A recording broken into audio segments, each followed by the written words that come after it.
Hello, everybody. Before I get into this, I know this is going to be raised. So, there's one pilot I'd like to briefly talk about who is not on my list, who a lot of people will probably think he should be, and his name is Eric Hartmann. There's a few reasons I decided to not put him on the list, although he has the highest kill record in World War II, but in his own words, he thought dogfighting was a waste of time. And I think an ace pilot should have a different opinion on dogfighting itself. He was much more of an ambusher. And it's for those reasons that I'm not going to be putting Eric Hartmann in my top 5.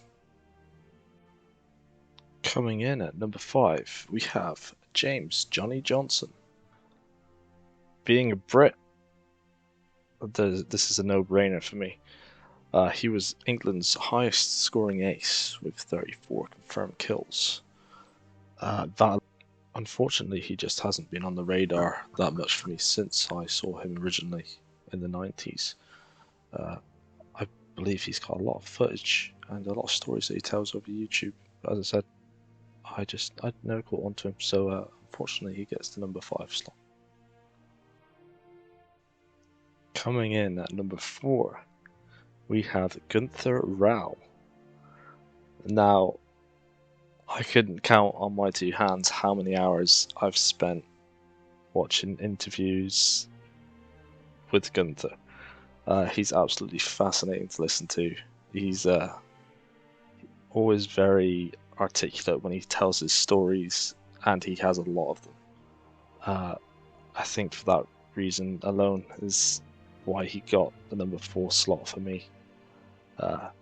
Quite often when I'm playing DCS, if I get a shot down and I jump out, I will shout, "Shorty, where's my thumb?" as he famously did when he got shot down and lost his thumb. In one of his interviews, and I quote, he said he got quite used to getting shot down and he quite enjoyed it. I find that absolutely brilliant. So, yeah, Gunther Rao quite rightly earned the 4th slot for me. Coming in at number 3, we have Richard Peterson. Now, I remember hearing his amazing story on History Channel's Dogfights, maybe 20 years or so ago now, and I remember being shocked and fascinated at the story itself, and then completely satisfied with the justice that was served at the end. I'm going to let Richard tell the story. I think it's absolutely fascinating, and for this reason, he has earned the number 3 slot for me. Normally, nobody, including the Germans, would be shoot anybody in a parachute. It just wasn't done. I mean, there's no challenge with shooting a guy in a parachute, for God's sake. He is, I mean, he's had it. You can't miss. And here I came across this 109, and the sky was full of bomber chutes. Flak had gotten them, and it was target area. And this bitch was going from parachute to parachute, shooting up guys in parachutes.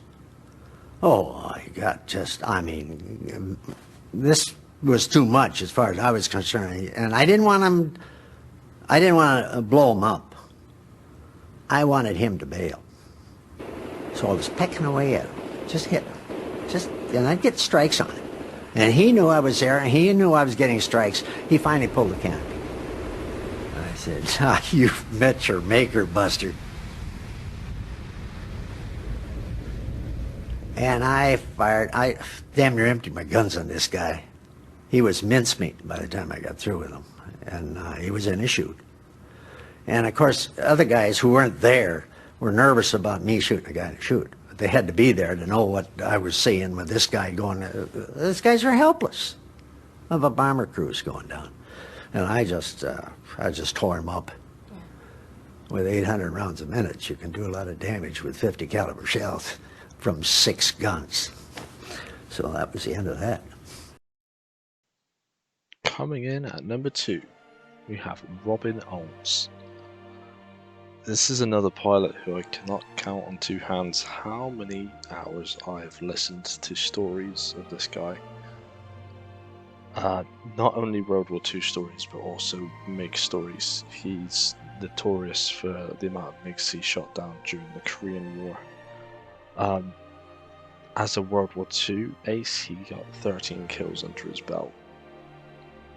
It's pretty incredible, but that's not the reason I put him as my number two. The reason I put him as my number two is because of his charisma and his enthusiasm with his storytelling. He's absolutely incredible to listen to. He had a huge career, and I just can't suggest watching some of his interviews enough. For that, he gets my number two. And here it is, coming in at number one. For anybody who has seen my YouTube shorts, this might not be a surprise for you. But my number one pilot, World War II, Ace Pilot I should say, is Bud Anderson. I don't even know where to start. This man I discovered again watching History Channel dogfights when I was young.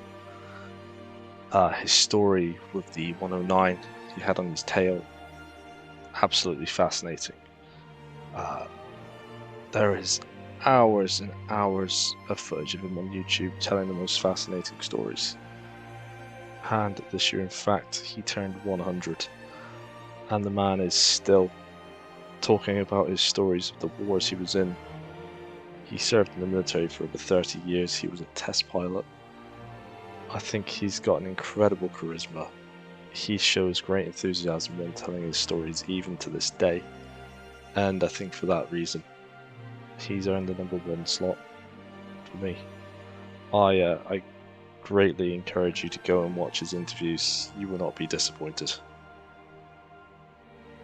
And that's it. That's my top five.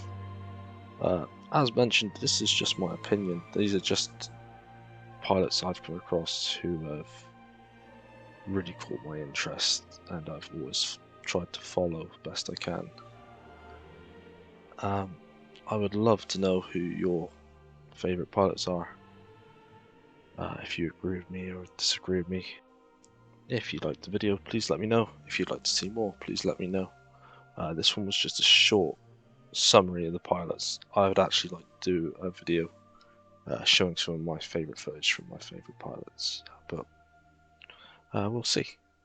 Anyway, if you've got this far, thank you for watching, and take care.